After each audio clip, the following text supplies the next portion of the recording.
Pemirsa, isu pembiayaan IKN Nusantara akhirnya mengemuka di panggung debat kandidat Pilpres. Dari 3 paslon, pasangan Prabowo Gibran dan Ganjar Mahfud punya komitmen untuk melanjutkan proyek berbiaya 466 triliun rupiah itu. Lalu bagaimana jurus mereka mempercepat pembiayaan IKN agar tidak menjadi beban untuk mereka ke depan?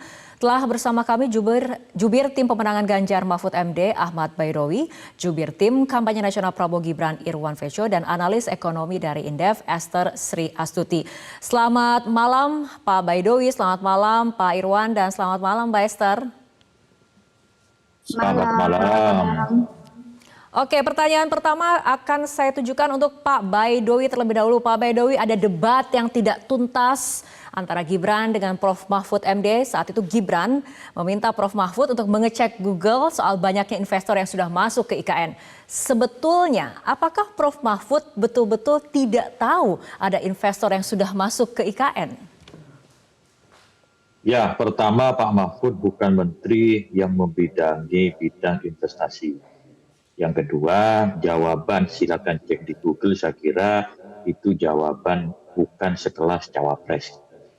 Yang berikutnya, terkait investasi di IKN hari ini memang kenyataannya belum ada. Kalaupun ada kan baru sebatas komitmen, letter of intent bahwa ada komitmen untuk melakukan investasi. Tapi itu sudah bagus, baru berupa komitmen. Tetapi ini jauh dari target yang diinginkan, sehingga apa yang terjadi, undang-undang IKN pun harus dievaluasi, harus direvisi sebelum IKN itu berdiri. Undang-undang IKN kita tahu kemarin sudah disahkan, karena belum ada investor yang tertarik, kemudian direvisi kembali, memberikan kelonggaran terutama terkait dengan pengaturan mengenai hak guna lahan negara untuk ditawarkan kepada investor, dan juga kemudahan-kemudahan yang diberikan kepada investor untuk turut serta membangun, meramaikan IKN. Nah, hari ini yang sedang dibangun di IKN itu adalah kawasan inti pusat pemerintahan. Yang mana kita tahu semuanya itu berasal dari APBN, tidak ada dari dana yang lain, karena itu fokus pembangunan pertama. Selanjutnya ada tahap-tahap berikutnya. Nah, apakah komitmen kami untuk melanjutkan IKN? Ya tetap, karena itu sudah menjadi keputusan politik hukum. Soal kemudian sampai hari ini belum ada investor yang tertarik misalkan, ya kita evaluasi bersama ke depan caranya seperti apa. Supaya apa? Supaya IKN yang kita gadang-gadangkan dalam 20 sampai 30 tahun yang akan datang itu bisa berkembang seperti layaknya kota-kota baru di dunia yang melakukan pemindahan ibu kota. Baik Pak Baidowi. Kita ke Pak Irwan, tanggapannya. Ya, gimana? Halo? Ya, Pak Irwan silakan menanggapi pernyataan tadi yang telah disebutkan oleh Pak Baidowi. Ya, sebenarnya apa yang disampaikan oleh Mas Gibran itu semua fakta ya. Bahwa memang selain penggunaan APBN, saat ini juga pemerintah terkait IKN juga mulai fokus bagaimana mengoptimalkan pembangunan IKN melalui investasi swasta. Nah, saat ini yang berprogres di IKN adalah investasi oleh swasta nasional. Tadi sudah disampaikan juga oleh Mas Baidowi. Sebenarnya kalau bicara komitmen realisasi investasi ya untuk swasta itu sudah 43 triliun yang masuk ke sana. Kemudian progres pembangunan fisik dari investasi swasta itu sudah 23 triliun. Udah 2 kali groundbreaking di sana. Makanya ini kan yang bicara belum ada investasi swasta di IKN ini kan orang yang belum pernah datang ke IKN melihat kondisi di sana, ya. Jadi seperti orang buta bicara sesuatu gitu. Tetapi kalau mereka pernah meninjau IKN dan mengikuti progresnya sekarang ini, Pak Jokowi mungkin minggu depan akan melanjutkan groundbreaking yang ketiga untuk investasi swasta. Itu bisa nilainya mencapai 43 triliun sesuai dengan realisasi komitmen. Sambil menunggu ada 330 itu letter of intention yang bicara ketertarikan investasi di sana. Saya pikir semangat ini sebenarnya yang harus terus ditumbuhkan gitu loh. Bukan justru bicara menolak sesuatu yang sebenarnya sudah disepakati bersama di DPR gitu oleh secara politik. Oke, baik. Nah, Pak Baidowi, artinya tadi Mas Irwan, Pak Irwan juga kemudian mengatakan bahwa hanya orang yang tidak tahu kalau misal tidak pernah ke sana ke IKN, yang tidak tahu kalau investasi sudah ada, terutama dari investor swasta nasional, seperti itu, Pak Baidowi. Tapi kan tidak sesuai dengan target yang dijanjikan di awal. Itu kan tertarik ketika ada revisi undang-undang. Kita tahulah di DPR itu merevisi undang-undang karena misalkan hari ini ada konsesi lahan baru dikasih 120 tahun. Sehingga itu yang membuat ada laju percepatan investasi yang masuk ke IKN. Kalau sebelumnya kan belum ada gitu. Tidak sesuai dengan target awal. Maka apa yang disampaikan oleh Pak Mahfud tadi itu lebih fokus kepada apa yang sedang dibangun di IKN. Ya kalau jawabannya cek Google ya nggak usah calon wakil presiden gitu. Teman saya di kampung juga ngomong gitu aja. Tetapi kan tidak sesuai. Dan yang diatur di undang-undang, skema terkait dengan pembiayaan IKN sumbernya ada 3. Pertama, bersumber dari APBN.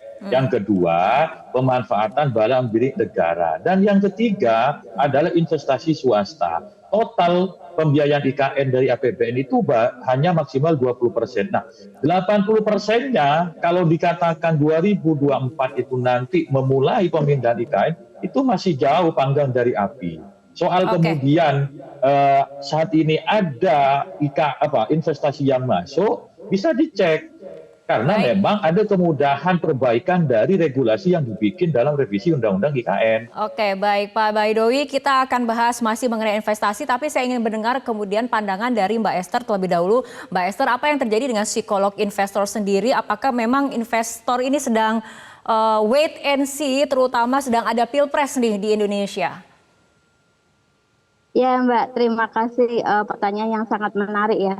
Ya, menurut saya pasti investor juga mempertimbangkan kondisi pilpres ya, artinya wait and see. Namun demikian kalau kita lihat dokumen penyusunan IKN ini kan sudah di-launching itu 2018 ya oleh Bappenas. Nah, dari 2018 sampai dengan 2023 kurang lebih 5 tahun gitu ya. Nah itu harusnya tidak hanya sekedar janji atau komitmen saja, tetapi apakah sudah ada kontrak gitu ya yang secara tertulis gitu dari investor bahwa benar-benar ingin berinvestasi di ibu kota negara gitu yang baru. Oke, harusnya kemudian ada langkah konkret seperti itu ya Mbak Esther. Anda kemudian tidak melihat hal itu sampai saat ini Mbak Esther atau seperti apa? Betul, artinya ya apa yang ditargetkan ini tidak tercapai. Jadi saya melihat dari APBN kan 20% ya maksimal. Tetapi saya membaca dari situs website resmi IKN, itu ternyata rancangan IKN ini, rancangan anggaran untuk IKN ini sekitar 53,5%. Jadi dari APBN. Ini kan dari 20% menjadi 53,5%. Ini hal yang kenaikan yang sangat luar biasa. Artinya ke depannya kalau misalnya investor ini tidak kunjung datang, bisa jadi tidak hanya 20% dari APBN, tetapi bisa sampai dengan 53,5% dari APBN yang akan dikucurkan untuk pembangunan IKN. Oke, sebelum saya kembali ke Pak Irwan, kita ke Mbak Esther lagi, satu lagi Mbak Esther. Kemudian Anda tadi mengatakan target tidak tercapai ataupun belum tercapai, sementara dalam debat Gibran juga sempat menyebutkan sejumlah investor yang masuk seperti Agung Sedayu. Ini menurut Anda seperti apa?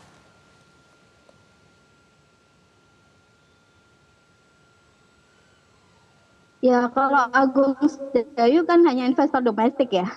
Nah, kita harapkan beberapa dari luar negeri gitu ya, dari asing yang duitnya itu pasti lebih banyak gitu ya. Karena kebutuhan untuk membangun IKN itu 20% dari APBN itu kan baru 20%. 80%-nya kan Mbak bisa bayangkan gitu kan. Oke. 20% saja 466 triliun, apalagi 80%-nya disanggah oleh sektor swasta ya, BUMN dan seterusnya. Oke, baik, kita ke Pak Irwan. Pak Irwan, sebetulnya terobosan apa yang akan dilakukan untuk mempercepat pembiayaan IKN di luar skema dari APBN? Tahan dulu jawaban dari Pak Irwan, kita akan ikuti jeda berikut terlebih dahulu. Banyak yang gagal paham. Tidak 100% pembangunan IKN itu menggunakan APBN. Yang digunakan hanya 20%. Sisanya adalah investasi dari swasta dan investasi dari luar negeri. Sejauh yang kita baca, sampai sekarang belum ada satupun investor yang masuk ke sana. Coba kalau ada semua. Prof, mungkin nanti setelah pulang dari debat bisa di Google, sudah banyak yang masuk. Maya pada Agung Sedayu. Dan nanti akan tambah lagi mungkin setelah Pilpres. Tapi sekarang ini yang sudah jadi itu semuanya dari APBN. Sehingga memang diperlukan langkah-langkah perbaikan.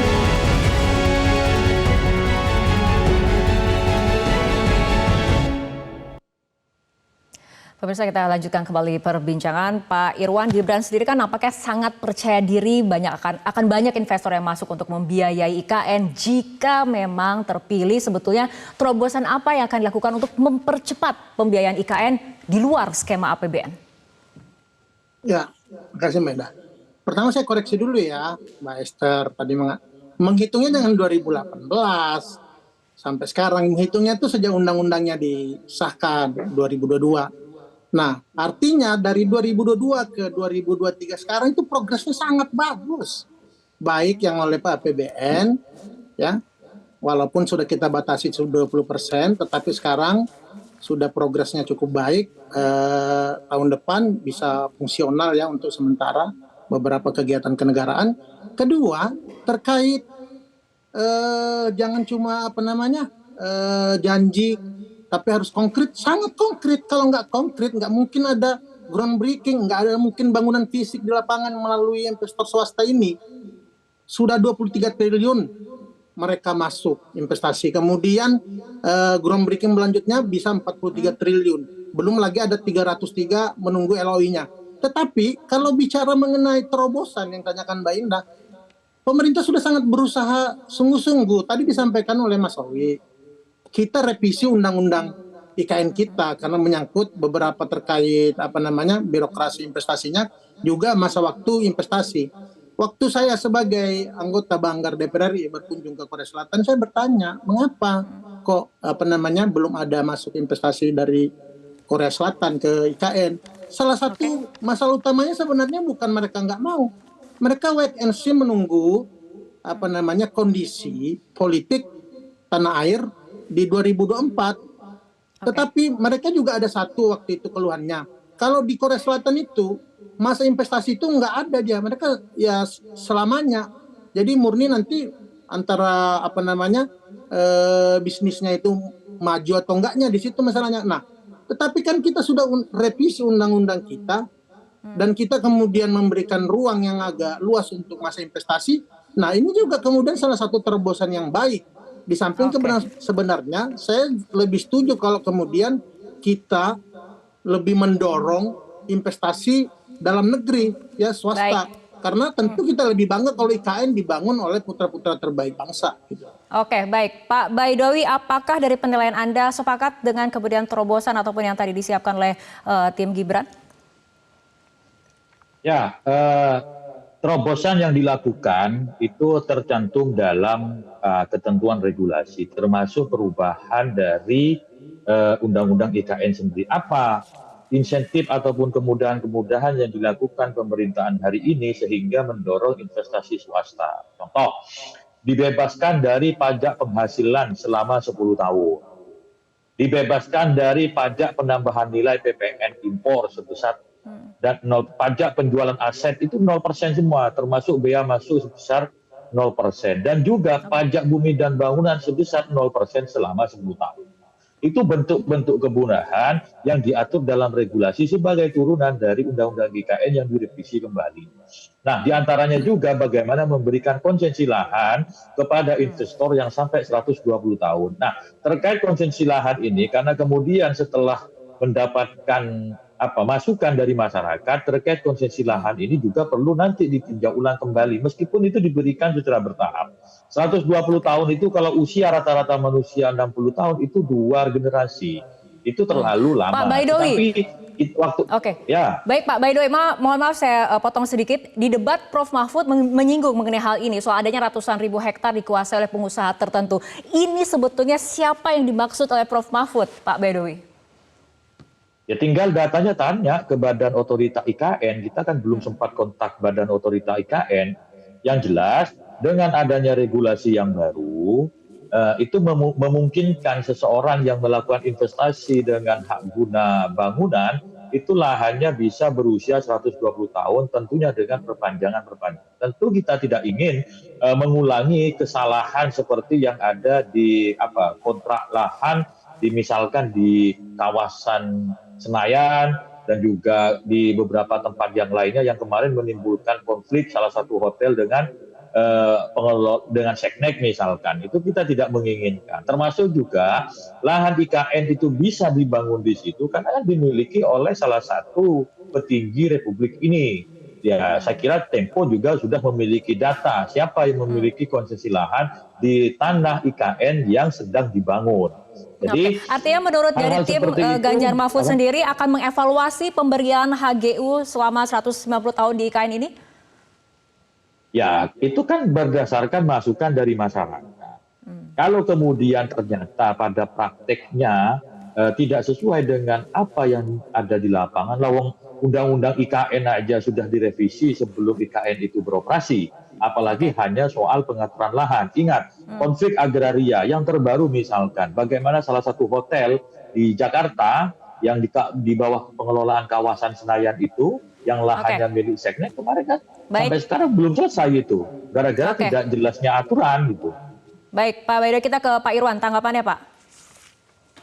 Ya, kalau bicara lahan, jadi gini loh, kita harus melihat IKN ini kan datang belakangan. Dan seluruh ruang di Republik ini sudah diatur dalam rencana tata ruang wilayah nasional, termasuk kemudian pemampatan ruang yang ada di wilayah yang sekarang menjadi wilayah IKN.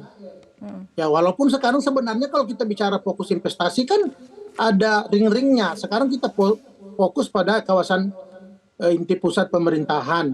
Kalau bicara mengenai penguasaan lahan itu, tentu itu mereka punya izin sendiri. Dan saya ingatkan, penguasaan lahan di IKN itu bukan HGU.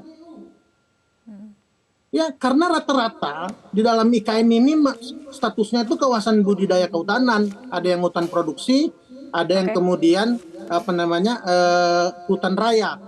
Ya, ada yang juga hutan lindung sebagian. Jadi kalau mau dikuasai secara hak milik itu harus dirubah dulu statusnya. Nah, termasuk yang kawasan inti pusat pemerintahan ini kan perubahannya dari hutan produksi ke areal penggunaan lain. Jadi itu nggak perlu kita khawatirkan karena mereka izinnya itu sudah ada batas tahunnya, tidak masuk dalam undang-undang ini. Gitu loh. Jadi saya pikir Pak Mahfud kemarin itu terlalu melebar gitu loh. Baik, selanjutnya terakhir kita ke selanjutnya kita ke Mbak Esther, tanggapannya mengenai pemberian HGU ini, Mbak Esther. Ya, kalau menurut saya sebelum ke HGU, masalah yang paling penting adalah pembiayaan ya. Pembiayaan IKN ini dibangun oleh APBN 20% yang kemudian direvisi ya lewat situs IKN ya. Nanti Bapak Ibu bisa cek per Januari 2022. Bahwa pembiayaan IKN ini tidak hanya 20% dari APBN tetapi 53,5% dari APBN. Artinya ini mempersempit ruang fiskal dari anggaran APBN ya. Sehingga masalah yang krusial Oke. seperti investasi SDM ini diabaikan oleh pemerintah. Nah, takutnya nanti seperti Mas Gibran katakan bahwa untuk mencapai Indonesia emas ada generasi emas gitu ya. Nah, untuk menciptakan generasi emas ini kita sudah kekurangan ya dana atau anggaran dari APBN kalau dipakai 53,5% Baik. untuk IKN gitu ya. Oke, baik, kita harapkan saja jika ke depannya kemudian Mbak, memang paslon yang akan melanjutkan sekilas, Mbak, IKN, di- kita harapkan jadi ada apa itu? jaminan. Oh ya, Halo, Mbak, silakan di pasal singkat saja 16. Pak Baidowi karena durasi ataupun waktu Ya. kita sangat terbatas. Silakan Pak Baidowi singkat saja. Pasal 16A Undang-Undang IKN itu menyebutkan bahwa hak guna bangunan itu 190 tahun. Apa yang disampaikan oleh Pak Mahfud itu tidak melebar. Karena itulah pasal yang direvisi yang kemudian membuat investor tertarik. Jadi kalau yang dikatakan itu tidak benar, itu HGU loh yang diatur di sini, bukan hak guna yang lain gitu. Supaya clear, ini ada undang-undangnya. Terima kasih ya. Benar itu Oke, benar. baik. Kedepannya kita harapkan memang ada jaminan bahwa pembiayaan ataupun pendanaan dari IKN ini tidak menjadi beban dari APBN karena sudah ada batasan 20% seperti itu. Baik, terima kasih Pak Baidowi, Pak Irwan, dan juga Mbak Esther telah berbincang bersama kami malam hari ini dalam Terima kasih, Prime Mas News. Owi. Jelajahi cara baru mendapatkan informasi. Download Metro TV Extend sekarang.